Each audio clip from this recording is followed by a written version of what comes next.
नमस्कार दोस्तों, आपका मेरे YouTube चैनल भक्ति ज्ञान त्योहार में स्वागत है। आज मैं आपको एक ब्राह्मण और ब्राह्मणी की बहुत ही सुंदर कहानी सुनाने जा रही हूँ। अगर आपको ये कहानी पसंद आई तो कमेंट बॉक्स में कमेंट करके जरूर बताइए। किसी गांव में एक गरीब ब्राह्मण रहते थे। उन ब्राह्मण को लोभ और लालच बिल्कुल भी नहीं था। वह दिन भर गांव में भिक्षावृत्ति करते थे और जो भी रूखा सूखा मिल जाता उसे भगवान का प्रसाद समझकर ग्रहण कर लेते थे। ब्राह्मण विवाह योग्य थे। अब उनका विवाह तय हो गया था।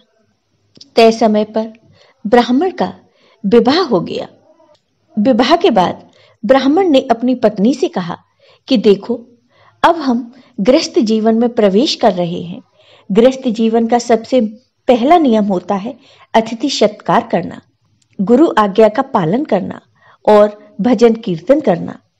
मैं चाहे घर में रहूं ना रहूं, लेकिन घर में अगर कोई अतिथि आए तो उनका बड़े अच्छे से अतिथि सत्कार करना। चाहे हम भूखे रह जाए, लेकिन हमारे घर से कोई भी भूखा न जाए। ब्राह्मण की बात सुनकर ब्राह्मणी ने मुस्कुराकर कहा, अच्छी बात है, मैं इन सब बातों का ध्यान रखूंगी। आप निश्चिंत रहें और भजन कीर्तन कर प्रभु भक्ति में ध्यान लगाएं। ब्राह्मण और ब्राह्मणी सुखी सुखी अपना जीवन यापन करने लगे। ब्राह्मण रोज सुबह अपने घर से भिक्षावृत्ति करने के लिए आसपास के गांव में जाते और जो कुछ भी मिलता उसे प्रभु इच्छा मानकर ग्रहण करते। ब्राह्मण के घर की स्थिति बहुत ही सामान्य थी। कभी कभी तो दोनों पति पत्नी को भूखा ही सोना पड़ता, लेकिन फिर भी दोनों पति पत्नी सुखी सुखी अपना जीवन यापन कर रहे थे। मन में कोई भी द्वेष और लालच नहीं था। भगवान बड़े लीलाधर हैं। वे देवलोक में बैठे बैठे सब कुछ देखते हैं। उनकी लीला बड़ी विचित्र है। वे समय समय पर अपने भक्तों के दुख हरने किसी न किसी भेष में आते रहते हैं। वे हमेशा अपने भक्तों की परीक्षा लेते हैं। एक दिन ब्राह्मण की भक्ति और त्याग से प्रसन्न होकर भगवान ब्राह्मण के घर साधु का भेष धारण कर ब्राह्मण की परीक्षा लेने पहुंचे। भगवान ब्राह्मण के घर के बाहर बने चबूतरे पर बैठे और भिक्षा के लिए आवाज लगाई। ब्राह्मण ने जब साधु महात्मा की आवाज सुनी तो वह बाहर आए। ब्राह्मण को देख साधु महात्मा मुस्कुराए और बोले, पुत्र, आज इस रास्ते पर जाते जाते मन किया कि आज तुम्हारे घर भोजन करूं। तो ब्राह्मण ने प्रसन्नता पूर्वक साधु महात्मा को नमन किया और बोले, महाराज, बड़ी अच्छी और प्रसन्नता की बात है कि आज आप हमारे घर भोजन करने के लिए पधारे हैं। आइए, अंदर आइए। इतना कहकर ब्राह्मण साधु महात्मा को घर के अंदर ले गए। अंदर ले जाकर उन्होंने विश्राम के लिए निवेदन किया। देवयोग से उस दिन ब्राह्मण को भिक्षा में एक दाना भी न मिला। उसने रसोई में जाकर देखा तो रसोई में अन्न का एक दाना भी नहीं था। ब्राह्मण ने सोचा, अब क्या करें, आज तो भिक्षा में कुछ भी नहीं मिला। हम तो भूखा रह सकते थे, लेकिन घर आई अतिथि को भूखा कैसे जाने दें।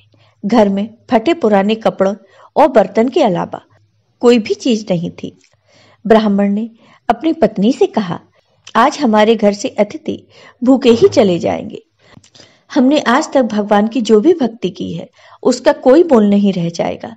ब्राह्मण की पत्नी ने कहा, आप घबराते क्यों हैं? कुछ ना कुछ हो ही जाएगा। पत्नी की बात सुनकर ब्राह्मण ने ब्राह्मणी से पूछा, तुम्हारे पास कोई गहना है क्या? ब्राह्मणी बोली, गहना तो नहीं है और कपड़े भी फटे पुराने हैं।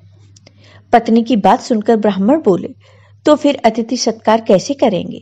तब ब्राह्मणी बोली, आप नाई की दुकान से कैंची ले आओ।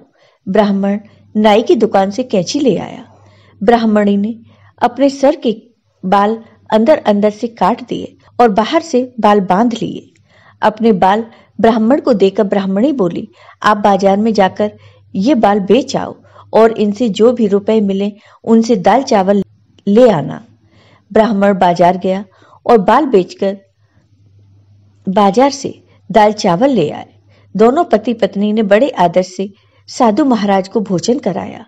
भोजन कर साधु महात्मा बोले, हे वत्स, इस भरी दोपहर में अब मैं कहाँ जाऊंगा, इसलिए आज के दिन मैं तुम्हारे यहाँ ही विश्राम कर लेता हूँ।